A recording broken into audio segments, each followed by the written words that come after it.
আমার বিলু আপা যেদিন মারা গেল সবচেয়ে বেশি কেঁদেছিল মনে হয় সজল ভাই, বিলু আপার স্বামী। সে কি আকাশ বাতাস কাঁপিয়ে কান্না। একটা পর্যায়ে সবার নজর ওনার দিকেই চলে যায়। আপার মৃত্যুর শোকের থেকে সজল ভাইকে থামানো যেন সবার কাছে বেশি প্রকট হয়ে ওঠে। কেউ কেউ একরাশ দীর্ঘশ্বাস ফেলে বলে, আহারে, স্বামীর এমন ভালোবাসা রেখে অকালে মেয়েটা চলে গেল। আসলেই অতিরিক্ত সুখ পাওয়া মানুষ বেশি দিন বাঁচে না। আরও হাজারটা কষ্টের কথা কানে আসে সেদিন। বিলু আপার মৃত্যুটা কোনো সাধারণ মৃত্যু ছিল না। ভয়াবহ অগ্নিকাণ্ডে আপার মৃত্যু হয়।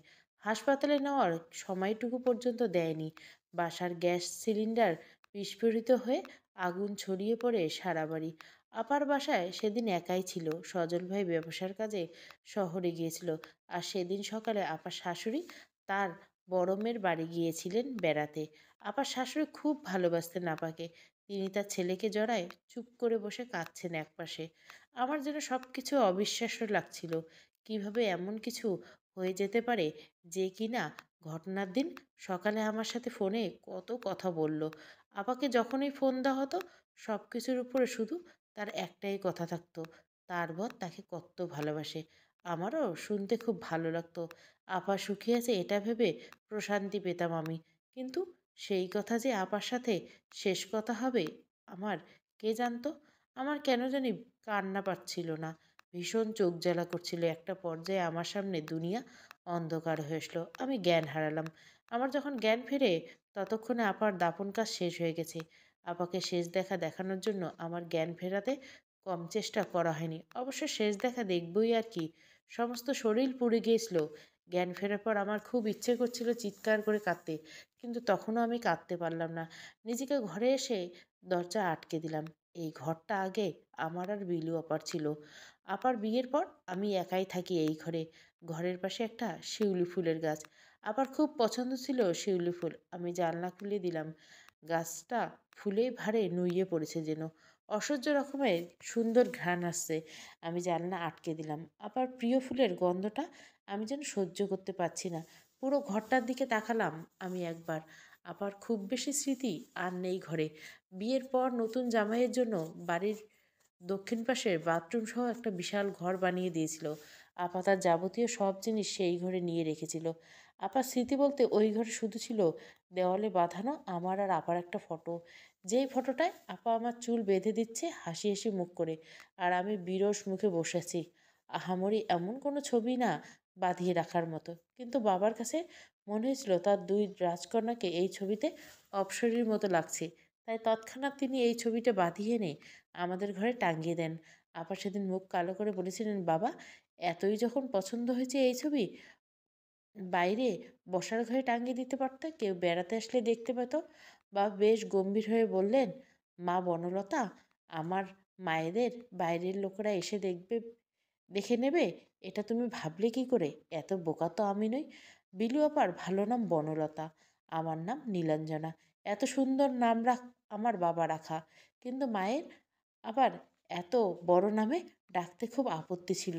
তাই ছোট করে বিলু আর নীলুর ডাকতে শুরু করেন তিনি। সেই থেকে বিলু নীলুই আমাদের ডাক নাম হয়ে যায়। কিন্তু বাবা কোনো সময় আমাদের সেই ডাক নামে ডাকেনি। মা বনলতা এবং নীলাঞ্জনা দুই চোখের দুই মণি ছিল। আমি আস্তে করে পা ফেলে সেই ছবিটার সামনে যেয়ে দাঁড়ালাম। ভেতর থেকে চাপা কান্না ঠেলে বেরিয়ে আসতে চাই। আমার সেই হাসি মুখ, সেই মায়াবী চাহনি আমি আর সামলাতে পারি না। দুই হাতে মুখ ঢেকে হাউমাউ করে কাঁদতে থাকি আমি। চিৎকার করে বলতে থাকি, আপা রে, আমার সোনা আপা, তুই আমারে একা রেখে কোথায় চলে গেলি রে আপা?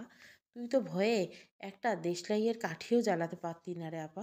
কতটা কষ্ট পেয়েছিস তুই, আমি তোর বোন হয়ে কোনো সেই কষ্টের ভাগ নিতে পারলাম না রে। সারা জীবন তো আমার সব কষ্টের সাথী ছিলি তুই, তবে আজ আমি কেন তোর কষ্টের ভাগ নিতে পারলাম না রে আপা?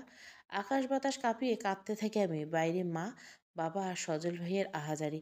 সেদিন আমাদের এই ছোট্ট বাড়িটা যেন নরকে পরিণত হয়েছিল।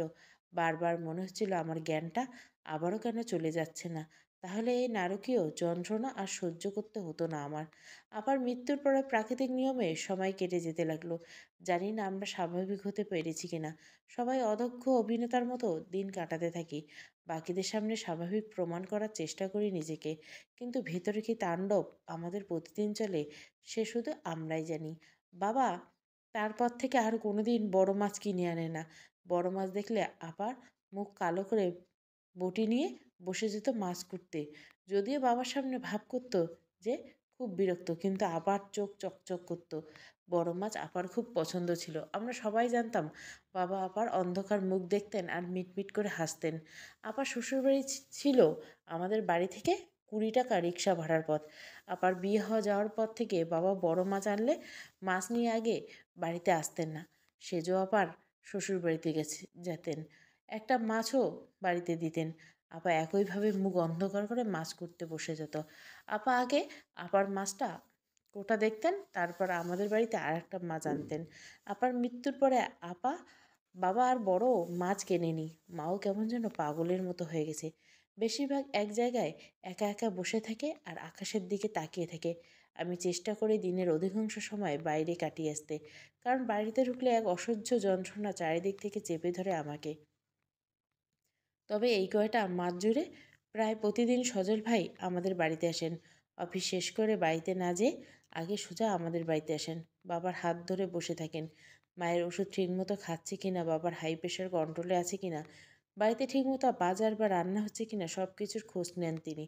প্রায় এটা ওটা খাবার নিয়ে আসেন আমাদের সবার জন্য। এত করে তাকে বলা হয় যে বাড়ির 3 জন মাত্র মানুষ, তার উপর 3 জনে শোকে মুহ্যমান, কে এত খাবার খাবে? কিন্তু তিনি কোনো কথাই শুনেন না। হাত ভর্তি ফলমূল, হরলিক্স এসব আসতেই থাকে আমাদের বাড়িতে। আত্মীয় স্বজন পাড়া প্রতিবেশীর মুখে শুধু একটাই নাম, সজলের মতো স্বামী পেয়েছে যেই মেয়ে, তার ছিল রাজকপাল। কিন্তু কপালে সুখ সহ্য হয়নি, তাই বাঁচতে পারিনি। সব শুনে একটা দীর্ঘশ্বাস ফেলা ছাড়া আর কিছু করার থাকে না আমাদের। এর মধ্যে একদিন আমি ভার্সিটির ক্লাস শেষ করে বাড়ি ফিরে নিজের ঘরে শুয়েছিলাম। হঠাৎ দরজায় টোকার দেওয়ার আওয়াজ শুনে তাড়াতাড়ি উঠে আসলাম। বাবা মা কেউ আসেনি, কারণ তারা আসলে দরজায় কড়া নাড়া আমাকে ডাকে। আমার ইচ্ছে করলো না দরজা খুলতে। আজকাল প্রায় বিভিন্ন আত্মীয় স্বজন পাড়া প্রতিবেশী এসে সান্ত্বনা দিয়ে যায়। তবে সান্ত্বনা দেওয়ার নাম করে সজল ভাইয়ের গুণকীর্তন করা থাকে তাদের মূল লক্ষ্য। সেসব শোনার পর নিজের বোনকে হারানোর কষ্ট আরও কয়েক গুণ বেড়ে যায় আমার কাছে। তাই আমি আজকাল যথাসম্ভব তাদের এড়িয়ে চলার চেষ্টা করি। ভাবতে ভাবতে আবার দরজার শব্দ। আস্তে করে উঠে দরজাটা খুলতে কিছুটা চমকে উঠি আমি। সজল ভাই এসেছেন। চমকে ওঠার কারণ, তিনি এই ঘরে খুব বেশি আসেন না। বিয়ের আগে থেকে সজল ভাইয়ের আসা যাওয়া ছিল আমাদের বাড়ি, কারণ আপা যখন ইন্টারে পড়ে সজল ভাই তখন আপাকে পদার্থবিজ্ঞান পড়াতে আসতেন। আপা প্রায় বলতেন তার মাথা যন্ত্রণা করছে, সে বাইরের ঘরে বসে পড়তে পারবে না। সজল ভাইকে যেন তার ঘরে যেয়ে পড়িয়ে দিয়ে আসা হয়। আমি তখন 8 কি 9-এ পড়ি। সব কিছুর প্রতি বেশি কৌতূহল আমার। আবার অনেক নিষিদ্ধ কাজের প্রতি টানটাও বেশি। আমি খুব করে চাইতাম আপা যেন বাইরের ঘরে পড়তে বসে সজল ভাইয়ের কাছে, যাতে তাকে দূর থেকে হলেও বেশ কিছুক্ষণ তাকিয়ে থাকতে পারি। কারণ আমাদের ঘরে যতক্ষণ আপা পড়তো সজল ভাইয়ের কাছে, ততক্ষণ আমার প্রবেশ নিষেধ ছিল ও ঘরে। তাতে নাকি আপার পড়ার ক্ষতি হবে। কিন্তু আমার অবাধ্য মন বারবার সজল ভাইকে একটা নজর দেখার জন্য ছটফট করে। আমি বেশ বুঝতে পারতাম আপার আসলে মাথা যন্ত্রণা বা কোনো অসুস্থতা ছিল না। শুধুমাত্র সজল ভাইয়ের সাথে মন খুলে গল্প করাই ছিল তার মূল লক্ষ্য। প্রায় জানলা দিয়ে বাইরে দাঁড়িয়ে থাকতাম আমি। চাপা হাসির শব্দ শুনতাম দুজনে বদ্ধ জানালার বাইরে থেকে। সেই শব্দগুলো তীরের মতো বিদ্ধ আমাকে। ছুটে চলে যেতাম সেখান থেকেই। আপার বিয়ের পর থেকে সজল ভাই আর এই ঘরে আসে না। আমি চাইতামও না আসুক। আমার আপার সুখে থাকুক, সবসময় তাই চেয়েছি আমি। নিজের সুখের থেকে আপার সুখের মূল্য আমার কাছে অনেক বেশি ছিল। মাথার ওড়না টেনে দিয়ে সজল ভাইয়ের দিকে তাকিয়ে বললাম, সজল ভাই আপনি কিছু বলবেন? মুচকি হেসে উনি বললেন, ভেতরে যেতে বলবে না নাকি বাইরে দাঁড়িয়ে কথা বলবে? আমি একটু ইতস্তত বোধ করলাম। আবার বিয়ের পর থেকে আমি সজল ভাইয়ের সাথে খুব বেশি কথা বলি না সেভাবে। হয়তো বেশি কষ্ট বেশি হবে, নিজেকে দূরে রাখতে চাইতাম সবসময়। কিন্তু এখন আর এসব ভেবে কী হবে? উনি আমাদের এই পরিবারের জন্য যা করেছেন আপার মৃত্যুর পর থেকে, সেই কৃতজ্ঞতা প্রকাশের ভাষা নেই আমার কাছে। আমি একটু হেসে দরজা থেকে সরে দাঁড়ালাম। আসুন না সজল ভাই, ভিতরে আসুন। ভেতরে এসে উনি একটা চেয়ার টেনে বসলেন। আমি খাটের একপাশে দাঁড়িয়ে মাথা নিচু করে রাখলাম। কেমন যেন সংকোচ কাজ করছে। বেশ কিছুক্ষণ চুপ থাকলাম আমরা দুজন। উনি প্রথম নীরবতা ভাঙলেন। নীলাঞ্জনা। চমকে উঠে তাকালাম আমি ওনার দিকে। বনলতা আর নীলাঞ্জনা নামে শুধু বাবা নয়, আরও একজন ডাকে আমাদের, সজল ভাই। কিন্তু তবুও ওনার মুখে এই নামটা শুনে বুকটা কেমন কেঁপে উঠল আমার। কোনো কথা বললাম না আমি। উনি আবার বললেন, নীলাঞ্জনা বসো, দাঁড়িয়ে আছো কেন? আমি ধীর পায়ে খাটে ওনার মুখোমুখি হয়ে বসলাম। আমি স্মৃত হাসলাম। আমি তাকালাম সেই হাসির দিকে। কিছুক্ষণ পর নিজের চোখ সরিয়ে নিলাম। এটা যে পাপ, কী করতে যাচ্ছে আমি? নীলাঞ্জনা, তুমি ভালো আছো? আমি আস্তে করে মাথা নাড়লাম। কিছু বলার মতো ভাষা আমি খুঁজে পাচ্ছি না। তুমি তো জানো নীলাঞ্জনা, যে বনলতা আমার কাছে কী ছিল। আমি এখনও চুপ করে থাকলাম। সব কিছু জানি আমি। বাবা সেবার জোর করে আপার বিয়ে ঠিক করে ফেলেন অনেক বড় ঘর থেকে। কারণ তিনি বুঝে ফেলেছিলেন তার বড় মেয়ে সজলের ভাইয়ের প্রেমে হাবুডুবু খাচ্ছেন। সারা জীবন প্রেম ভালোবাসায় বিরোধী থাকা বাবা সেই প্রথমবার আপার উপর রেগে যান। মাত্র 7 দিনের মধ্যে পাত্র ঠিক করে ফেলেন। আপাও তখন পাগল প্রায়, দিনরাত বন্দি হয়ে থাকে আর কাঁদে। সজল ভাই তখন কেবল বিশ্ববিদ্যালয় শেষ বর্ষের ছাত্র। বাবা নেই। পরিবার বলতে শুধু মা আর 2 বোন। তাদের বিয়ে হয়ে গেছে আগে। বাবার পেনশন আর সজল ভাইয়ের টুকটাক টিউশনের টাকায় খেয়ে না খেয়ে তাদের দিন চলে। এই অবস্থায় আপাকে বিয়ে করা তার ক্ষমতার বাইরে।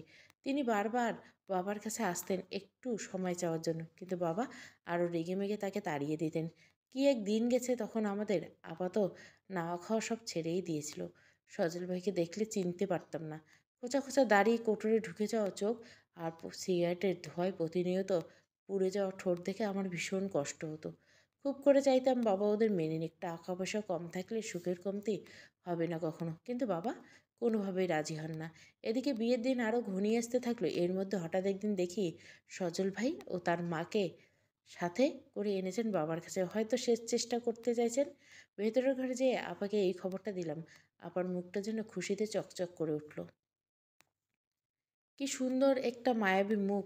এই মুখের জন্য আমি আমার সব ভালো লাগা বিসর্জন দিতে পারি। আপা মাথায় ওড়না দিয়ে ঘর থেকে বাইরে এসে দাঁড়ালো।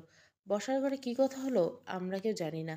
বাবা, সজল ভাই আর সজল ভাইয়ের মা তিনজনে নিজেদের মধ্যে কী কথা বললেন আমাদের জানা হলো না। কারণ আমাদের প্রবেশ নিষেধ ছিল ওখানে। শুধু মনে মনে দোয়া করে যাচ্ছিলাম আমি সব কিছু যেন ঠিক হয়ে যায়। আর আপার তো উত্তেজনায় কাঁপছিল। হঠাৎ বাবা ডাক দেন আপাকে। আপা কাঁপা কাঁপা পায়ে উপস্থিত হয় বসার ঘরে। আপাকে দেখে সজল ভাইয়ের মা তাকে জড়িয়ে ধরতে জানতে পারলাম বাবা সজল ভাইকে 1 বছর সময় দিয়েছেন। এই 1 বছরে একটা চাকরি জোগাড় করে আপাকে বিয়ে করতে হবে তার। আপা অবিশ্বাস্যের চোখে বাবার দিকে তাকালেন। বাবা ভরসার হাসি হাসলেন। অনেকদিন পর আপা শব্দ করে কেঁদে উঠলেন বাঁধ ভাঙা আনন্দে। আচ্ছা, সেদিন কি আমার একটু হলেও কষ্ট হয়েছিল? সজল ভাই ঘন ঘন চোখ মুছে আপার দিকে তাকাচ্ছিল। সেই চাহনিকে আমার বুকে তীরের মতো বিঁধছিল।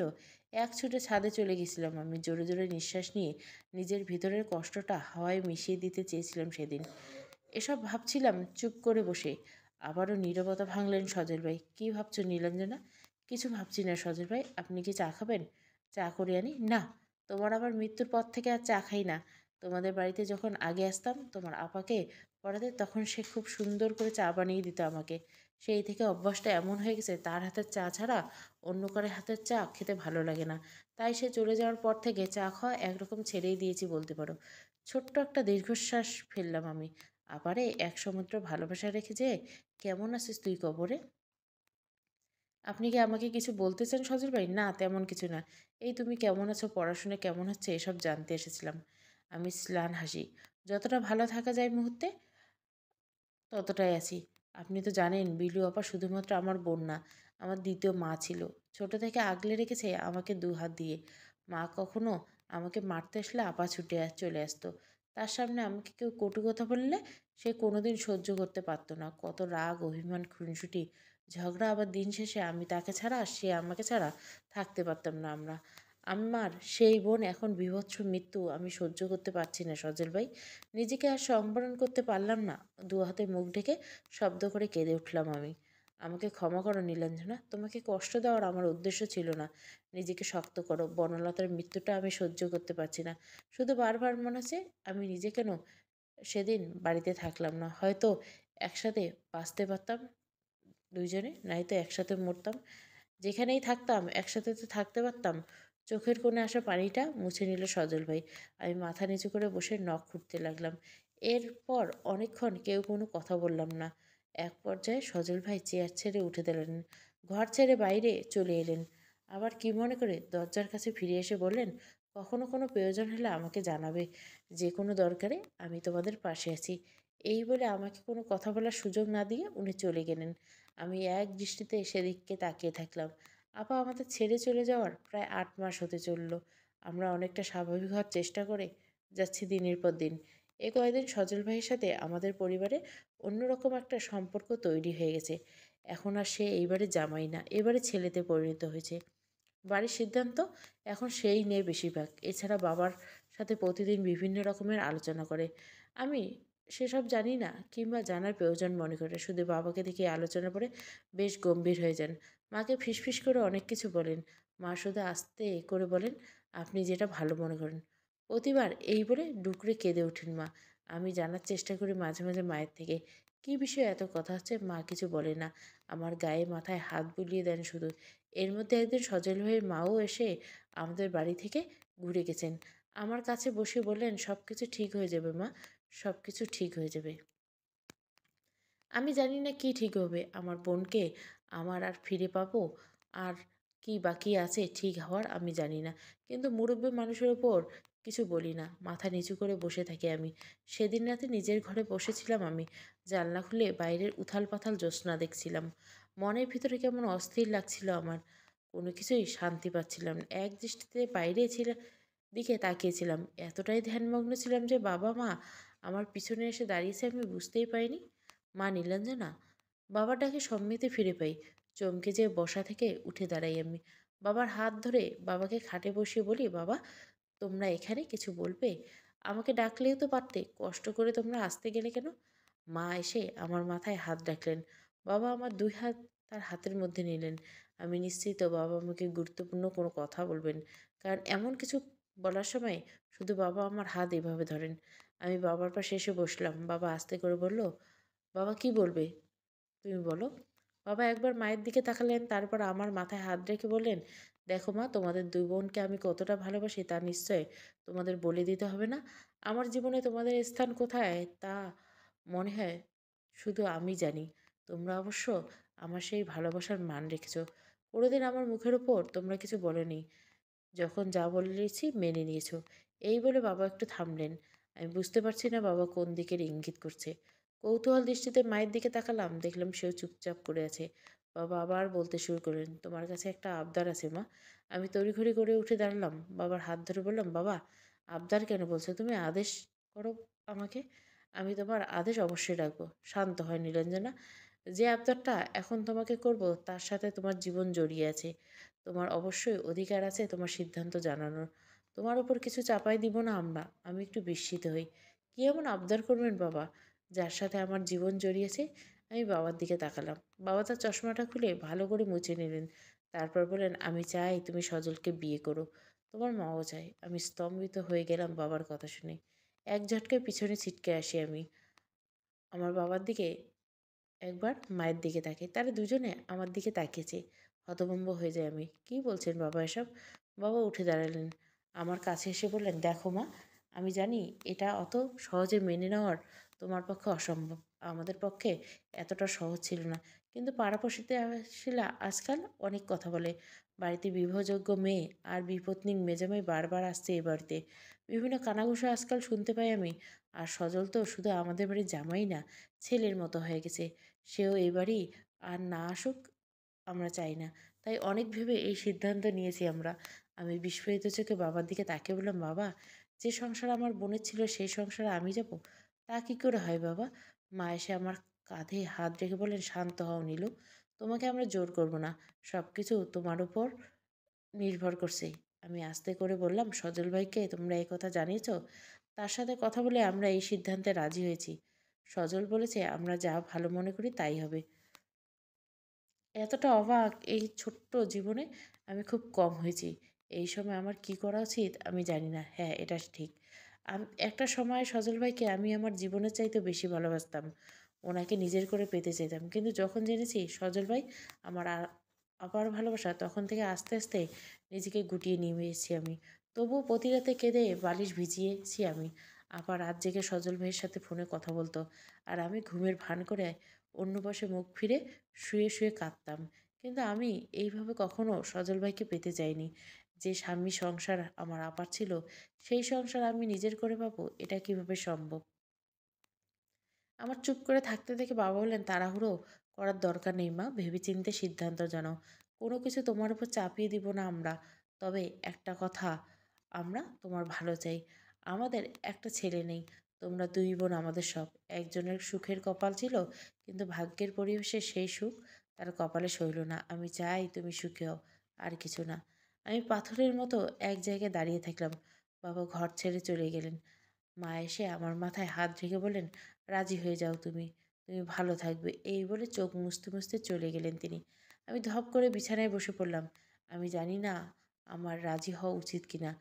সজল ভাইয়ের জন্য এখনও আমার মনের কোণে যে জায়গা আছে, সেই জায়গাটা কি ভরাট করা উচিত হবে? হঠাৎ করে আমার মাথায় আসলো, কথা বলতে হবে। এক্ষুনি সজল ভাইয়ের সাথে কথা বলতে হবে আমাকে। তাড়াতাড়ি ছুটে যেয়ে ফোন করলাম। ২ বার রিং হওয়ার পর ফোন ধরলেন সজল ভাই। তার কণ্ঠে উদ্বেগ। "কী হয়েছে নীলাঞ্জনা? কোনো সমস্যা হয়েছে বাড়িতে? মা-মায়ের শরীর ভালো আছে? তুমি ভালো আছো?" আমি শান্ত স্বরে বললাম, "সবাই ভালো আছি আমরা। আর বাড়িতে কোনো সমস্যা হয়নি। তাহলে এত রাতে ফোন দিয়েছো? কিছু বলবে?" আমার খুব ইচ্ছে করছিল ফোনে সব কিছু খুলে বলতে। এত বড় সিদ্ধান্তের কথা ফোনে বলা যাবে না। সামনাসামনি বলতে হবে। "আপনার সাথে কিছু কথা আছে সজল ভাই?" "হ্যাঁ, বলো কী বলতে চাও?" "ফোনে না, সামনাসামনি বলতে হবে।" একটু অবাক হলেন মনে হয়। "হ্যাঁ তো বেশ। কাল তোমাদের বাড়ি যাব। তখন না হয় শুনবো সব।" "না, বাড়িতে হবে না। বাইরে কোথাও দেখা করতে হবে।" বেশ একটু অবাক হলাম মনে মনে। উনি বললেন, "হ্যাঁ বেশ তো, কাল তোমাদের বাড়ি যাব। না, তখন না হয় শুনবো।" "না, বাড়িতে হবে না। বাইরে কোথাও দেখা করতে হবে।" বেশ কৌতূহল করে উনি বললেন, "বাইরে বলতে হবে? কী এমন কথা?" "তা দেখা হলে জানতে পারবে। আগামীকাল ঠিক ১০টায় আমার ভার্সিটির সামনে থাকবেন আপনি।" "বেশ তাই হবে।" আমি আর কোনো কথা না বলে ফোন রেখে দিলাম। সারারাত এপাশ ওপাশ করলাম, কী সিদ্ধান্ত নিব। কী সিদ্ধান্ত নিলে বাবা-মা খুশি হবেন। ঘুম হলো না সে রাতে। সকালে উঠে কোনো মতে তাড়াতাড়ি করে বাড়ি থেকে বের হয়ে গেলাম। ১০টার আগে ভার্সিটি গেটে যেয়ে উপস্থিত হলাম। অবাক ব্যাপার, সজল ভাই তার আগে চলে এসেছেন। আমাকে দেখে ছুটে আসলেন আমার কাছে, উদ্বেগ হয়ে বললেন, "কী ব্যাপার নীলাঞ্জনা, কী বলবে তুমি? দুশ্চিন্তায় সারারাত ঘুম হয়নি আমার।" আমার পূর্ণ দৃষ্টি মেলে তাকালাম তার দিকে। চোখের নিচে কালি। সত্যিই সারারাত ঘুম হয়নি তার। আস্তে করে বললাম, "এখানে না, পাশে একটা রেস্টুরেন্টে চলুন। ওখানে যেয়ে সব কথা হবে।" ২ কাপ কফির অর্ডার করে দুজনে মুখোমুখি বসলাম। সজল ভাই আমার দিকে তাকিয়ে আছে। কোনো ভনিতা না করে বললাম, "বাবা গতকাল আমাকে তার একটা সিদ্ধান্ত জানিয়েছে।" "কী সিদ্ধান্ত নীলাঞ্জনা? কী বিষয়ে জানাতে পারেন? এটুকু না বোঝার মতো বোকা আপনি নন সজল ভাই।" উনি ইতস্তত করতে লাগলেন। মুচকি হাসলাম আমি সেদিকে তাকিয়ে। কিছুক্ষণ পরে আস্তে করে বললাম, "কেউ তোমাকে জোর করবে না নীলাঞ্জনা। তুমি যা সিদ্ধান্ত নিবে তাই হবে।" আমি সরু চোখ করে ওনার দিকে তাকালাম। সেই দৃষ্টির দিকে তাকিয়ে একটু ভড়কে গেলেন সজল ভাই। এতক্ষণে আমাদের কফি চলে এসেছে। আমি শান্ত ভঙ্গিতে কফির কাপে চুমুক দিয়ে বললাম, "আপার জায়গায় আপনি অন্য কাউকে দিতে পারবেন সজল ভাই?" কিছুটা চমকে উঠে উনি হাত থেকে কফি ওনার শার্টে যেয়ে পড়ল। আমি টিস্যু এগিয়ে দিলাম। উনি এখনো হতভম্ব পর্যায়ে আছে। "নীলাঞ্জনা তুমি ঠিক বলছ। বনলতার জায়গায় আমি কাউকে দিতে পারব না, এটা ঠিক। সে শুধু আমার সহধর্মিণী নয়, আমার সুখ-দুঃখের সাথী ছিল। আমার মন-প্রাণ জুড়ে ছিল। তবে হ্যাঁ, তোমাদের পরিবারটিকে আমি এই কয়েক মাসে অনেক বেশি ভালোবেসে ফেলেছি। একদম নিজের পরিবারের মতো। তাই বাবা যখন বললেন আশেপাশের প্রতিবেশীরা কী বলছে আমাদের নামে, তখন আমি নিজে থেকে বাবাকে এই সিদ্ধান্ত জানাই। তবে সবকিছু তোমার উপর নির্ভর করছে। তুমি যদি চাও হবে, না চাইলে হবে না।" আমি এখনো সরু চোখে ওনার দিকে তাকিয়ে আছি।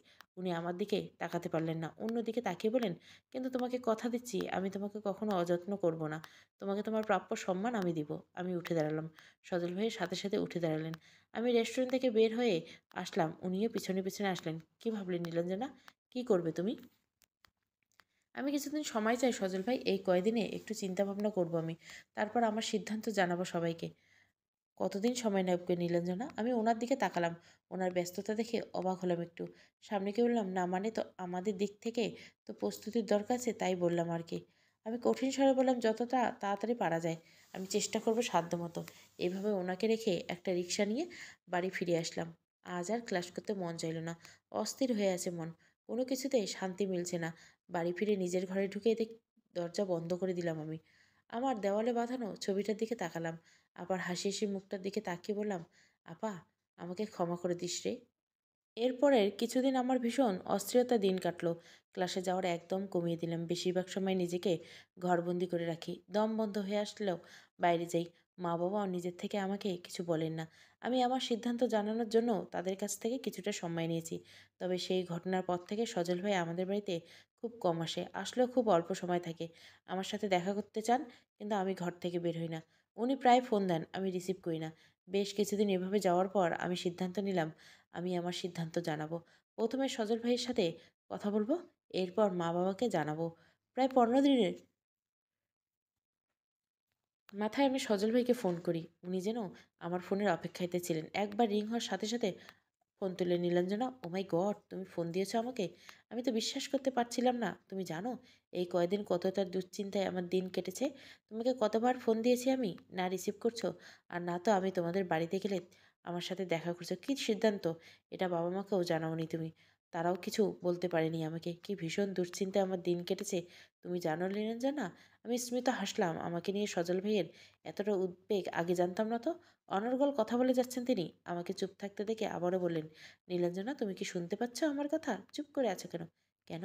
আমি শান্ত স্বরে বললাম, শুনতে পাচ্ছি। সজল ভাই, আসলে আমি আমার সিদ্ধান্ত নিয়ে নিয়েছি। সেটাই আপনাকে জানতে চাই আমি।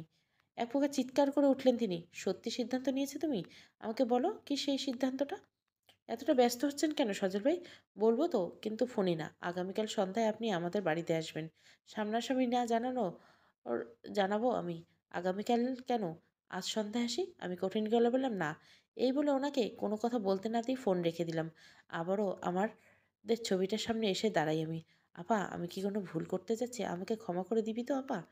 পরের দিন সকালে বাবা আর মাকে জোর করে আমার ছোট খালার বাড়িতে পাঠিয়ে দিলাম আমি। এই কয়েক মাসে বাড়ি ছেড়ে দূরে কোথাও যায়নি তারা। এবারও আমাকে রেখে কোথাও যেতে চান না। কিন্তু আজকে একটা প্ল্যান সাকসেসফুল করতে হবে আমাকে, যার জন্য ফাঁকা বাড়ি লাগবে আমার। তখন এই কিছু জানলাম না তাদের। একরকম জোর করে পাঠিয়ে দিলাম। নিতান্ত অনিচ্ছা সত্ত্বেও দুপুরের দিকে বের হয়ে গেলেন তারা। উত্তেজনায় আমার শরীর কাঁপছে। সব কিছু ঠিকমতো পারবো তো আমি? কিছু ভুল হয়ে যাবে না তো? খুব ভয়ঙ্কর একটা কাজ আমি করতে যাচ্ছি। সামান্য ভুল হলে বড় কোনো ক্ষতি হয়ে যেতে পারে। বিকাল না গড়াতে আমি সুন্দর করে সাজলাম। আবার সাদা রঙের জামদানি শাড়িটা পরলাম আমি। আবার ভীষণ পছন্দের শাড়ি ছিল। আমি নষ্ট করে ফেলবো ভেবে কখনো দেয়নি আমাকে পরতে। আজ প্রথমবারের মতো পরলাম এই শাড়িটা। গাঢ় করে কাজল দিলাম চোখে। লম্বা চুলগুলো ছেড়ে দিলাম। ঠোঁটে হালকা লিপস্টিক, হাত ভর্তি সাদা কাচের চুড়ি, ব্যাস। আর কিছু না। আয়নার সামনে দাঁড়াতেই চমকে উঠলাম আমি। একদম যেন বিলু আপা দাঁড়িয়ে আছে। এরকম সাজের পিছনে অবশ্য কারণও আছে। আবার সবসময় নিজেকে এভাবে সাজিয়ে রাখতে পছন্দ করত। আমি অবশ্য শাড়ি খুব বেশি পছন্দ করি না। কিন্তু আজকে পরেছি আমি। আপার মতো করে সেজেছি। মনে হচ্ছে অনেক দিন পর আপাকে দেখতে পাচ্ছি আমি আয়নাতে। পুরো একটা হাসি দিলাম। হাসিটা আপার সাথে মিলল না। আপা মিষ্টি করে হাসতো সবসময়।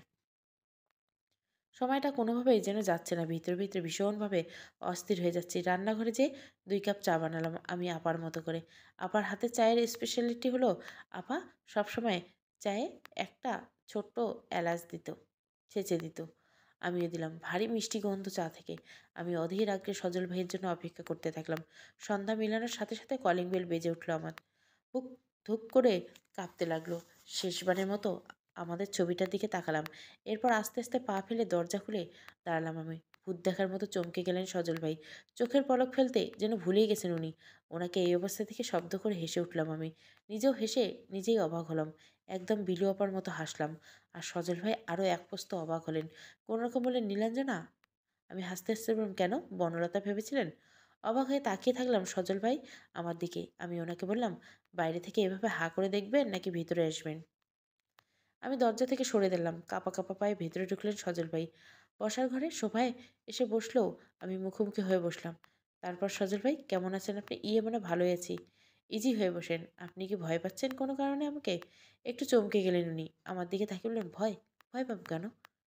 তাহলে কিছু বলছেন না যে? তোমাকে সুন্দর লাগছে নীলাঞ্জনা। আমি আবারও শব্দ করে হাসলাম। বারবার উনি চমকে উঠছেন, আমার দিকে তাকাচ্ছেন। তাই নাকি? ভালো করে দেখেন, বলেন তো আপনার বনলতার মতো লাগছে কিনা? বনলতার মতো লাগছে না, তোমাকে তোমার মতো করে সুন্দর লাগছে। আমি ছোট্ট করে হাসলাম। এরপর উঠে যেয়ে ২ কাপ চা এনে ওনার সামনে ধরলাম। আমাকে বনলতার মতো না লাগলেও তার মতো চা বানানোর চেষ্টা করছি আজকে। খেয়ে বলুন তো কেমন হয়েছে? আমি চা খাবো না নীলাঞ্জনা। আমি জানি আপনি ধোয়া ওটা গরম চা খেতে পারেন না, তাই অনেকক্ষণ আগেই চা বানিয়ে সামান্য ঠান্ডা করে রেখেছি, আর এক টুকরো এলাচও দিয়েছি। এবার নিশ্চয়ই খাবেন আপনি? সজল ভাই একটু ইতস্তত করে তে লাগলেন। এরপর কাঁপা কাঁপা হাতে চায়ের কাপ হাতে নিয়ে চুমুক দিলেন। কি বিলু আপার মতো হয়েছে তো? হয়েছে। তবে তুমি নীলাঞ্জনা, বনলতা নও। তোমাকে জোর করে বনলতা সাজতে হবে না। আমি আবারও হাসলাম। কিছুক্ষণ চুপ করে থাকলাম। সজল ভাইয়ের চায়ের কাপ প্রায় শেষের দিকে। আমি এবার নিজের চায়ে ছোট্ট করে একটা চুমুক দিলাম। কাপটা টেবিলে আস্তে করে রেখে সজল ভাইয়ের চোখের দিকে তাকালাম আমি। উনি আমার দিকে তাকাতে পারছেন না, অন্যদিকে তাকিয়েছেন। শান্ত স্বরে আমি বললাম, আপাকে মারলেন কেন সজল ভাই? লাল বিস্ফারিত চোখে আমার দিকে তাকালো সজল ভাই। তার হাত থেকে চায়ের কাপটা নিচে পড়ে যেয়ে ভেঙে গেল। জোরে চিৎকার করে উঠে সে, নীলাঞ্জনা, অনেক বেশি বলে ফেলেছ। তুমি জানো তুমি কি বলছো? মাথা ঠিক আছে তোমার? বাবা মা কোথায়? ডাকো তাদের, তারা শুনুক কি বলছো তুমি। আমি পূর্বের চেয়েও শান্ত হয়ে বললাম, চিৎকার করছেন কেন সজল ভাই? শান্ত হয়ে বসুন না। আর বাবা মা তো বাড়িতে নেই, তারা আজ দুপুরে ছোট খালার বাড়িতে গেছে। এই বাড়িতে এখন শুধু আপনি আর আমি। ভয়াবহ দৃষ্টি নিয়ে আমার দিকে তাকিয়েছে সজল ভাই। আমি আবারও চায়ের কাপে চুমুক দিলাম। চোখের ইশারায় ওনাকে সোফায় বসতে বললাম।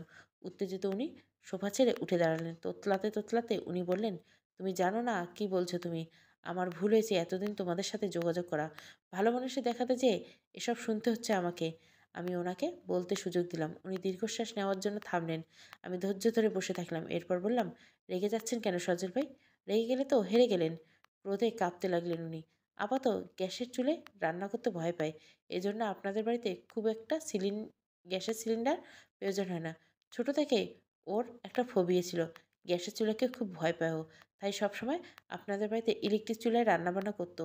সেদিনও গ্যাসের চুলা থেকে কেন জ্বালালো? ভয়ঙ্কর রকমের তোতলামি শুরু করছে সজল ভাই। সে জ্বালাতেই পারে, তাতে ক্ষতি কী হয়েছে? তার জন্য তুমি ধারণা করে নিলে যে আমি মেরেছি, বনলতাকে মেরেছি? আমি ওই দোকানের খোঁজ নিয়েছি যেখান থেকে আপনি সেদিন গ্যাসের সিলিন্ডার কিনেছিলেন। তারা আমাকে বলেছে আগের গ্যাসের সিলিন্ডার অল্প হলেও গ্যাস ছিল, যেটার কিনা আপনার মা মাঝে মাঝে রান্না করতেন। গ্যাস থাকা অবস্থায় নতুন গ্যাস সিলিন্ডার আনার কি প্রয়োজন ছিল সজল ভাই? আর আমার জানা মতে ওই দিন আপনার মায়ের আপনার বোনের বাড়িতে বেড়াতে যাওয়ার কথা। আপনি জানেন যে আপা গ্যাসের চুলায় রান্না করবে না, তারপর নতুন সিলিন্ডার কেন আনলেন আপনি? নীলাঞ্জনা, তুমি কিন্তু এবার অতিরিক্ত বলছো। সেদিন বাড়িতে কারেন্ট ছিল না, ইলেকট্রিক চুলায় কিভাবে রান্না করবে? তাই তো নতুন সিলিন্ডার নিয়ে আসলাম আমি। আপনার বাড়ির আশেপাশে খোঁজ নিয়ে দেখেছি আমি। সব বাড়িতে কারেন্ট ছিল, শুধু আপনাদের বাড়িতে কারেন্ট ছিল না। এতদিন পরে এটাও জানতে পেরেছি কিভাবে চান। সেদিন আপনাদের পাশের বাড়িতে টেলিভিশনে উচ্চ শব্দে গান চলছিল। এই কারণে অনেকক্ষণ পর্যন্ত আপার আত্মচিৎকার তারা শুনতে পায়নি। বাসায় কারেন্ট না থাকলে কিভাবে টেলিভিশন চলতে পারে? এটা কি কাকতালীয় নাকি কোনো রহস্য? হয়তো আমাদের সুইচ বোর্ডে কোনো সমস্যা ছিল সেদিন। সমস্যা ছিল নাকি সমস্যার সৃষ্টি করা হয়েছিল? মানে কি বলতে চাও তুমি? আমি সুইচ বোর্ডের সমস্যা করছি? আমি বলতে চাই না, বলছি। কারণ সাধারণত কারেন্ট চলে গেলে আমরা জানি বড়জোর ঘন্টা চারেকের মধ্যে কারেন্ট চলে আসবে। কিন্তু আপনি কিভাবে এতটা শিওর ছিলেন যে সেদিন সারাদিন কারেন্ট আসবে না? গ্যাসের চুলাতে সেদিন রান্না করতে হবে? আস্তে আস্তে ক্রোধান্বিত চোখে ভয়ের তো চোখে পরিণত হতে থাকলো সজল ভাইয়ের। আপনার কি মনে পড়ে সজল ভাই? সেদিন আপনাদের বাড়ির পিছনে আপনি যখন যান, তখন আপনাদের বাড়ির মেইন সুইচ থাকে। সেদিন পাশের বাড়ির দারোয়ানের সাথে আপনার দেখা হয়। সে আপনাকে জিজ্ঞাসা করেছিল বাড়ির পিছনের নোংরা জায়গায় আপনার কী কাজ? সজল ভাই ঠোঁট কাঁপতে থাকে। তুমি কিভাবে জানলে? সে তো বড় কথা নয়। কেন গিয়েছিলেন আপনি ওখানে? কী কাজ ছিল আপনার? কিছু বলতে যেও থেমে গেল সজল ভাই। গ্যাসের দোকানের লোক বলেছে তাদের লোক যখন আপনাদের বাড়িতে সিলিন্ডার সেট করে দিয়ে আসে, তখন চুলো জ্বালিয়ে ঠিকঠাক আছে কি না তারপর সে চলে যায়। নতুন সিলিন্ডার লিক হলো কিভাবে? বাড়িতে তো আপনি আর আপা ছাড়া কেউ ছিল না। সারা গায়ে দরদর করে ঘাম ছুটতে থাকে সজল ভাইয়ের। আমি ওনাকে কিছু বলার সুযোগ দিই না, কিন্তু উনি শুধু এদিক ওদিক তাকাতে থাকেন। আমার মায়ের সেদিন আপনার বোনের বাড়িতে যাওয়ার কথা ছিল না। আগের দিন রাতে হঠাৎ করে তাকে কেন বলেছেন আপনার বোন তার মাকে দেখতে চায়? সকাল সকাল যেন চলে যায়। আপনার বোনের সাথে কথা বলেছি আমি, সে বলেছে এই ধরনের কোনো কথা সে বলেনি। হয়তো সে জানতো না তার ভাই ফেঁসে যাবে। জানলে এটা বলতো না নিশ্চয়ই। তবে সত্য কথা কখনো চাপা পড়ে থাকে না সজল ভাই। একদিন না একদিন ঠিক বের হয়ে আসবে। সেদিন আপার সাথে যখন ফোনে কথা বলছিলাম, সে বলেছিল আপনি তাকে মাছের মাথা দিয়ে মুড়িঘণ্ট করতে বলেছেন। দুপুরে বাইরে থেকে এসে খাবেন। আপনি খুব ভালো করে জানতেন আপনি যখন খেতে চেয়েছেন যেভাবে হোক আপা তা রান্না করবেন। সেদিন বাসায় কারেন্ট নেই, আপনার মাও বাসায় নেই। জোর করে তাকে কেন গ্যাসের চুলায় রান্না করতে বললেন? বাইরে থেকে কিছু কিনে এনে খেতেন সেদিনের মতো। সজল ভাই এবার উঠে দাঁড়ালেন। মারমুখো হয়ে আমার দিকে ছুটে আসতে লাগলেন। কিছুটা ভয় পেয়ে যাই আমি। এরকম লম্বা একজন পুরুষ মানুষ, তার শক্তির সাথে কি আমি পারবো? কিন্তু আগাতে পারেন না উনি। ধপ করে মেঝেতে পড়ে যান। আমি আবার কুড় হাসি। ওনার কাছে যেয়ে বলি, যাক ওষুধে কাজ হয়েছে তাহলে। চায়ের সাথে ৩ টে ঘুমের ওষুধ মিশিয়ে দিয়েছিলাম। চাইলে অনেকগুলো মিশিয়ে মেরে ফেলতে পারতাম আপনাকে। কিন্তু তাতে আমি করব না। আমার আপাকে যে কষ্ট দিয়ে মেরেছেন, এত শান্তির মৃত্যু তো আপনার পাওয়ার না। সজল ভাই শোয়া অবস্থায় আমার পা চেপে ধরে বললেন, আমাকে ক্ষমা করে দিও নীলাঞ্জনা। বিশ্বাস করো, আমি যা করেছি সব তোমার জন্য, তোমাকে পাওয়ার জন্য। ক্ষমা করে দাও আমাকে। ঘেন্নায় শরীর জ্বলে ওঠে আমার।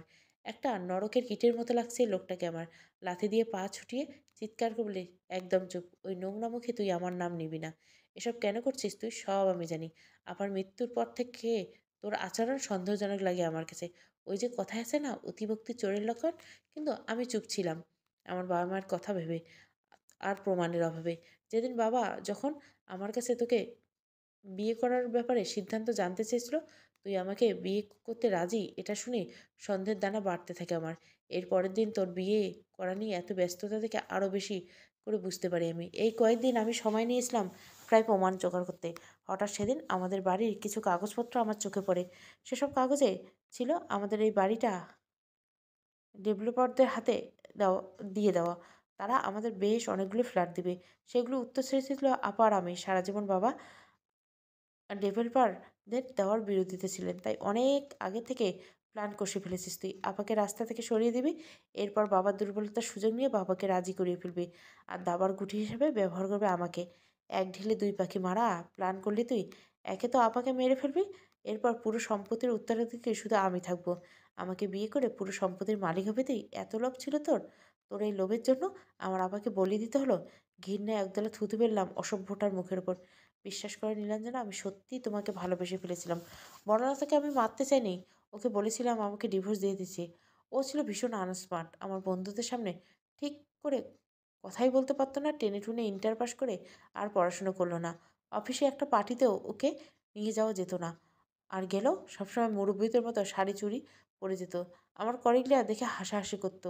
দিন দিন হাঁপিয়ে উঠতে থাকি আমি। তারপর সব কিছু মানিয়ে নিচ্ছিলাম আমি। কিন্তু যেদিন জানতে পারি ওর মা হওয়ার ক্ষমতা নেই, আমাকে বাবা ডাক শোনানোর তে পারবে না, সেদিন ওকে আমি ডিভোর্স দিতে চাই। কিন্তু তারপর থেকে শুরু হয় প্যানপ্যানানি কান্না শুরু। ও আমাকে ডিভোর্স দিবে না। আবার আরেকটা বিয়ে করার অনুমতিও দিবে না। সতীনের ঘর নাকি সে করতে পারবে না। দিন দিন অসহ্য লাগতে শুরু করে ওকে আমার। একটাই কথা তার, এই বাড়িতে বউ হয়ে এসেছি, যদি যেতে হয় জীবিত লাশ হয়ে এই বাড়ি থেকে যাব। রাগে মাথাটা এই অন্যায়টা করে ফেলেছি আমি। ক্ষমা করে দাও আমাকে নীলাঞ্জনা। আমাকে ক্ষমা করে দাও, আমি বড় ভুল করে ফেলেছি। রাগে আমার চোখ মুখ লাল হয়ে গেল। শয়তানটার জন্য ঘৃণায় শরীর জ্বলতে থাকে আমার। চিৎকার করে বললাম, এই কারণে আমার ফুলের মতো আপাকে শেষ করে দিলি তুই? আমার ক্ষমা চাচ্ছিস আমার কাছে? আমার আপাকে ক্ষমা করছিলি তুই? ভয়ার্ত দৃষ্টিতে আমার দিকে তাকালো লোকটা। আমাকে দু হাতে লাইলনের দড়ি পেঁচাতে থেকে হতবিম্বল হয়ে যায় সে। কোনো মতে উঠার চেষ্টা করে, কিন্তু ওষুধের তীব্রতা তাকে বাধা দেয়। তোতলাতে তোতলাতে বলে, দড়ি? দড়ি দিয়ে কী হবে নীলাঞ্জনা? এটা ফেলে দাও। আমি এগিয়ে যেতে থাকি পিচাসটার দিকে। আমি এখন নীলাঞ্জনা নই, আমি বনলতা। নীলাঞ্জনা থামো, আর এক পাও এগোবে না তুমি। আইন হাতে তুলে নেবে না। কি করতে যাচ্ছ তুমি? পিচাসটা শোয়া থেকে উঠতে পারছে না, কারণ তার শরীর সেই শক্তি নেই। তীব্র ঘুমের ওষুধ তাকে কাবু করে রেখেছে। আমি ওর কোনো কথাই শুনবো না এখন। আমার বোনকে যে কষ্ট দিয়ে মেরেছে, তার থেকে কয়েক গুণ বেশি কষ্ট দিয়ে ওকে পৃথিবী থেকে নিঃশেষ করে দেবো আমি। নীলাঞ্জনা, আমি কি বলছি শুনতে পাচ্ছ না? থামো বলছি। প্রায় কাছাকাছি চলে এসেছি ওর। নাইলে দড়ি প্রথমে ওর গলায় পেঁচিয়ে ওকে আধমরা করে দিব। এরপর একটু একটু করে কষ্ট দিয়ে ওকে মারব। হঠাৎ চিৎকার করে উঠল, আমার সব কথা আগে শোনো তুমি। আমি যখন ফেঁসেই গেছি, সব আমি এখন খুলে বলবো তোমাকে। হ্যাঁ, আমি স্বীকার করছি এসব আমি করছি। কিন্তু সব কিছুর পিছনে কার মাস্টার প্ল্যান ছিল এটা কি তুমি জানো? আমাকে দিয়ে এ সব কিছু কে করিয়েছে জানতে চাও তুমি? আমি ২ কদম পিছিয়ে গেলাম। Master plan? কার মাস্টার প্ল্যান থাকতে পারে এই ঘটনার পিছনে? সারা জীবন চুপচাপ থাকা আমার আপার কোনো শত্রু ছিল না বলেই আমার জানা। কে এই ভয়ঙ্কর কাজে তার স্বামীকে উস্কে দিতে পারে? নিশ্চয় নিজে বাঁচার জন্য অসভ্যটা মিথ্যে কথা বলছে। আমি চিৎকার করে বললাম, তোকে আমি বিশ্বাস করব? তোর মতো জঘন্য বিষাক্ত কীটকে আমি কোনো সুযোগ দিব না আর। আমার ফুলের মতো বোনকে তুই নৃশংসভাবে হত্যা করেছিস। এখন নিজে বাঁচার জন্য আবার নতুন নাটক সাজাচ্ছিস? মরতে তো তোকে হবেই আজকে।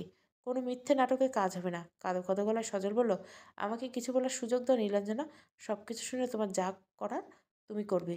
কিন্তু আমার কথা না শুনলে আমাকে মেরে ফেললে আরেকজন অপরাধী বেঁচে যাবে, যাকে তুমি কোনোদিন ধরতে পারবে না। সব কিছু তার প্ল্যানে হয়েছে। আমি ঠান্ডা মাথায় বললাম, আমি তোকে কিভাবে বিশ্বাস করব? আমার কাছে সব প্রমাণ আছে। তুই চাইলে দেখাতে পারবো আমি। আমি সব প্রমাণ রেখে দিয়েছি, কারণ আমি জানতাম যদি কখনো ধরা পড়ে যাই, দোষ আমারই হবে, আর এক অপরাধী বেঁচে যাবে। তাই সব প্রমাণ আমার কাছে আছে। প্রমাণের কথা শুনে একটু থমকে যাই আমি। মরতে তো অসভ্যটাকে হবে, কিন্তু তার আগে যদি ওর মুখ থেকে আরেক অপরাধীর নাম শুনতে পারি, তাহলে তাকেও শাস্তি দিতে পারবো আমি। দুজনেই শাস্তির যোগ্য। আমি সোফায় যেয়ে বসলাম। পিচাসটা এখনো মেঝেতে শুয়ে আছে, উঠতে পারছে না। শান্ত গলায় বললাম, বেশ বল, সেই ব্যক্তির নামের সাথে প্রমাণও দেখি। তাকেও একই শাস্তি দেবো আমি। ক্রুর একটা হাসি দিল সজল। আমি একটু ভড়কে গেলাম। হাসি থামিয়ে ও বলল, তাই নাকি? তাহলে নিজের জন্মদাত্রী মাকে শাস্তি দিতে পারবে তো নীলাঞ্জনা? এক ঝটকায় বসা থেকে দাঁড়িয়ে যাই আমি। আমার সমস্ত দুনিয়া উল্টোপাল্টা হয়ে গেল চোখের সামনে। কান গরম হয়ে ঝাঁঝা করতে লাগলো। পিচাসটাকে আমি এক্ষুনি শেষ করে দেবো। ওর এত বড় সাহস আমার মায়ের দিকে আঙ্গুল তুলে এক ছুটে ওঠে পেট বরাবর একটা লাথি দিতে উদ্যত হলাম। হঠাৎ ও আমার পা চেপে ধরলো। আমার কাছে কিন্তু সব প্রমাণ আছে নীলাঞ্জনা, আগেই বলছি। এতক্ষণ তুমি বলছো, আমি শুনেছি। এখন আমি বলবো, তুমি শুনো। আমি রাগে লাল হয়ে আছি। সজল কোনো মতেন হাতড়ে হাতড়ে বসলো। ওর চোখে রক্তের মতো লাল। আমি ওর পাশে দাঁড়িয়ে ফুঁসতে ফুঁসতে বললাম, নীলাঞ্জনা, তোমাকে এখন আমি এমন একটা সত্যি কথা বলবো, যা শুনে তুমি হয়তো আমার অবিশ্বাস করবে, সাথে সাথে কিন্তু সত্যি তো সত্যি। আমি রক্তিম চোখ নিয়ে ওর দিকে তাকিয়েছি। আমি দেখছি শয়তানটা কত দূর বাড়তে পারে। সজল ঘন একটা নিঃশ্বাস ছাড়লো। এরপর আমার দিকে তাকিয়ে বলো, তোমার মা কিন্তু বনলতার মা নয়। আমি যেন বাকরুদ্ধ হয়ে গেলাম। কি বলছো? হাত পা উত্তেজনায় কাঁপছে আমার। প্রচণ্ড রেগে গেলে আমার চোখ দিয়ে পানি পড়ে। আমি চিৎকার করছি, মানে কি বলছিস তুই? নিজেকে বাঁচানোর জন্য পাগল হয়ে গেছিস তুই? আমি জানি নীলাঞ্জনা, এই সত্যিটা তুমি জানো না। আমি না কোনোদিনও জানতে পারতাম না। বনলতা তোমার বাবার আগের ঘরের মেয়ে। বনলতা জন্মানোর সময় তার নিজের মা প্রচুর রক্তক্ষরণে মারা যায়। দুধের শিশুকে মানুষ করার জন্য তোমার বাবা পুনরায় বিয়ে করেন তোমার মাকে। ভীষণ গরিব ঘরের মেয়ে ছিলেন তোমার মা। তোমার বাবার তা প্রাচুর্য মাঝে নিয়ে আসেন কোনো দাবি দেওয়া ছাড়া। তার একটাই দাবি ছিল তার বনলতাকে নিজের মেয়ের মতো মানুষ করা। কোনোদিন যেন কেউ বুঝতে না পারে যে বনলতার আসল মা নয়। নিঃশ্বাস নেওয়ার জন্য একটু থামলো সজল। আমার হাত পা অসম্ভব কাঁপছে। মনে হচ্ছে যে কোনো মুহূর্তে মাথা ঘুরে পড়ে যাব। একটু থেমে সজল আবারও বলতে শুরু করলো, তোমার মা সব কিছু মেনে নিয়েছিল শুধু তোমার বাবার অর্থের লোভে। উপরে উপরে সে বনলতাকে খুব ভালোবাসতো এবং এমনভাবে অভিনয় করতো যেন তোমার থেকে বড় মেয়েকেই বেশি ভালোবাসতো। কিন্তু তার ভিতরে ছিল অন্য চিন্তা। আমি কোনো রকমে জিজ্ঞাসা করলাম, কী চিন্তা? মুচকি হাসলো সজল। তারপর বলল, তোমার বাবা আর স্থাবর অস্থাবর সব সম্পত্তি যেন তার আর তার নিজের মেয়ের নীলাঞ্জনা হয়। সে অনেকভাবে চেষ্টা করেছে বনলতাকে সব সম্পত্তি থেকে বহিষ্কার করতে, কিন্তু তোমার বাবা তার বড় মেয়েকে নিজের জীবনের থেকে বেশি ভালোবাসতেন। তিনি তার সম্পত্তির সিংহভাগ তার বড় মেয়ের নামে লিখে দেন আমাদের বিয়ের পর। তুমি হয়তো জানো না, এই বাড়ি ছাড়া তোমার বাবার আরও অনেক সম্পত্তি আছে। তোমার নামে তার অনেক কিছু থাকলেও তোমার বাবার মনে হয়েছিল তিনি মারা যাওয়ার পর বনলতাকে তোমরা মা কিছুই দিবে না। তাই সেসব সম্পত্তি বেশিরভাগ তোমার আপার নামে তিনি লিখে দেন। তখন থেকে তোমার মায়ের ক্ষোভ শুরু হয় বনলতার প্রতি। সবার সামনে হয়তো দেখাতো না, কিন্তু মনে মনে হিংসার আগুনে জ্বলতে থাকে তার। আমি আর নিতে পারছি না এত কিছু। ধপ করে সোফায় বসে পড়লাম। দুই হাত দিয়ে মাথা চেপে ধরলাম। মাথার শিরাগুলো যেন ছিঁড়ে যাচ্ছে। যন্ত্রণায় জোরে জোরে নিঃশ্বাস নিতে লাগলাম। দম বন্ধ হয়ে আসছে আমার। মনে করতে লাগলাম, কোনোদিন মায়ের এমন কোনো আচরণ দেখছেন কিনা, যার দ্বারা মনে হয়েছে আপা মায়ের আসল মেয়ে না। এমন কিছু মনে করতে পারলাম না। আপার মৃত্যুর মায়ের হাজারই মনে পড়ল। না, এটা কিছুতেই হতে পারে না। এই লোক নিজেকে বাঁচাতে মিথ্যে কথা বলছে নিশ্চিত। কিন্তু ও যে বলল প্রমাণ আছে। সজল আবার বলতে শুরু করলো, তোমার মা সবসময় চিন্তা করতে লাগলো কিভাবে বনলতাকে তার পথ থেকে সরিয়ে দেওয়া যায়, কিন্তু কোনোভাবে তার উদ্দেশ্য হাসিল করতে পারছিল না। আমি বনলতাকে নিয়ে সুখেই ছিলাম, কিন্তু বিয়ের 2 বছর যেতে না যেতে আমার বনলতাকে অসহ্য লাগা শুরু করে। ও আনস্মার্ট, ঠিক মতো কথাও বলতে পারতো না আমার অফিস কলিগদের সামনে। তবুও ভালোবেসে বিয়ে করেছি যখন, সব কিছু মানিয়ে নিতে শুরু করলাম। কিন্তু যখন জানলাম বনলতা কোনোদিন মা হতে পারবে না, তখন থেকে আমি আর এক বিন্দু সহ্য করতে পারতাম না। ওকে ডিভোর্স দিতে নারাজ, কিন্তু ও আমাকে ডিভোর্স দিবে না, আবার আরেকটা বিয়ে করতেও দেবে না। মাথা খারাপ হয়ে যাচ্ছিল আমার তখন। আমার হঠাৎ মনে হলো তোমার মায়ের সাথে এ ব্যাপারে আমি কথা বলবো, কারণ ততদিনে আমি তোমাকে ভালোবেসে ফেলেছি। আমি তখনও জানতাম না যে তোমার মা বনলতা আসল মা নয়। আমি তার কাছ থেকে তোমাকে চাইলাম শুধু, কিন্তু আমাকে অবাক করে দিয়ে তিনি আমাকে বললেন, বনলতাকে যদি পৃথিবী থেকে সরিয়ে দেওয়া যায় তবে এক ঢিলে ২ পাখি মারা যাবে। এক তো তোমার নামে সব সম্পত্তি তোমার, আর তোমার মায়ের নামে হবে। আর তোমাকে আমি নিজের করে পাবো। সেক্ষেত্রে তোমার সম্পত্তি আমারও হবে। আমি একরাশ ঘৃণা নিয়ে লোকটার দিকে তাকালাম। এত লোভ সম্পত্তির! একটা জলজ্যান্ত মেয়েকে পুড়িয়ে মারতেও দ্বিধা হলো না তাদের। আমি ১ম এ রাজি হইনি। যতই হোক বনলতা আমার স্ত্রী। কিন্তু প্রতিনিয়ত তোমার মা আমাকে জোর করছিল। এদিকে এক পর্যায়ে আমিও বনলতার উপর অতিষ্ঠ হই। সাথে, সাথে তোমাকে পাওয়ার জন্য ব্যাকুল হয়ে যাই। এইসব ঘটনা এমনভাবে সাজাই যাতে এটা একটা ঠান্ডা মাথায় খুন না তা বোঝা যায় না। পুরো ব্যাপারটা দুর্ঘটনার রূপ দেই। মেয়ের মৃতদেহ তোমার মা কোনোভাবে ময়নাতদন্তের জন্য পাঠাবে না। এই ধরনের একটা ইমোশনাল সিন ক্রিয়েট করে পুরো ব্যাপারটাকে ধামাচাপা দেয় তোমার মা। আমার মনে হচ্ছে আমি জ্ঞান হারাবো এই মুহূর্তে। এগুলো আমি কি শুনলাম? সামান্য সম্পত্তির লোভে আমার নিজের মা এমন করতে পারে? আমার ছোট্ট মাথা এত ভারী নিতে পারছিল না। আমি বসা থেকে উঠে দাঁড়ালাম। কড়া গলায় বললাম, "কী প্রমাণ আছে এসবের? আমার মা যে তুই ফাঁসাচ্ছিস? না তার কি নিশ্চয়তা?" সজলের অবস্থা তখন খারাপ। কড়া ঘুমের ওষুধে সে অজ্ঞান প্রায়। কোনোরকমে নিজের ফোন বের করে বেশ কিছু কল রেকর্ড আমাকে দিল। প্রত্যেকটা কল রেকর্ডে আমার মায়ের কণ্ঠ চিনতে আমার একটুও দেরি হলো না। কি করব এখন আমি?